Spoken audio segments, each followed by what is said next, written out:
In terms of your own squad, how's that looking at the moment ahead of the game? Right, regarding injuries? Regarding injuries. I was so glad. Do you know what? I'm so glad that you've asked me that. Because make sure that camera's rolling out. Because, right, go on then. Gosh, right. Do you want me to read this out? Yeah, you read it out from the top. Gary Dicker, hematoma around the plate following his fracture. Oh, he's got a fracture. I wasn't aware of that.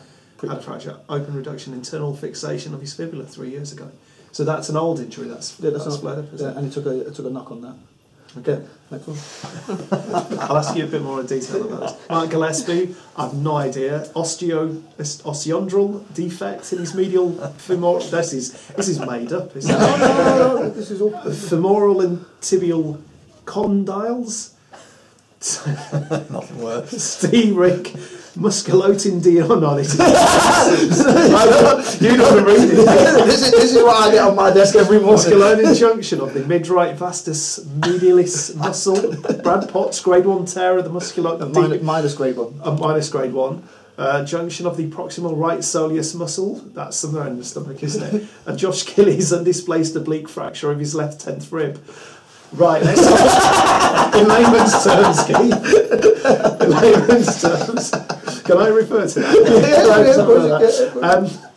that? Gary Dicker, what's the situation? He's got a bad leg.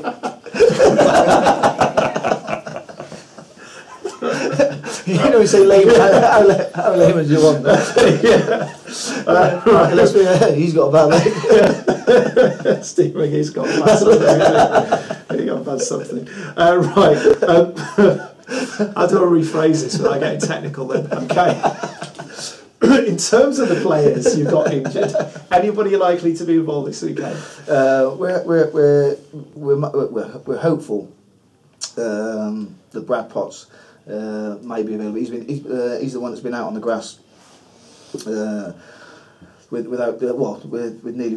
full contact. So and now we're just thinking it's a case of, do we risk him? Don't we risk him? We've got another 24 hours today with the training. We'll up his training, load up his training schedule, and find out if there's any negatives will come out of the training session today.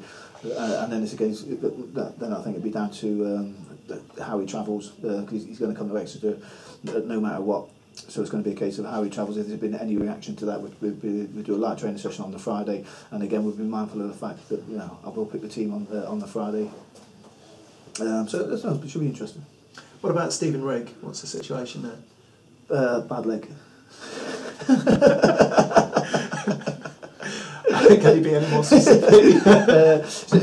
Again, Stephen's got a slight injury to his thigh, very similar to the injury that he had a couple of weeks ago, but it's on his other leg.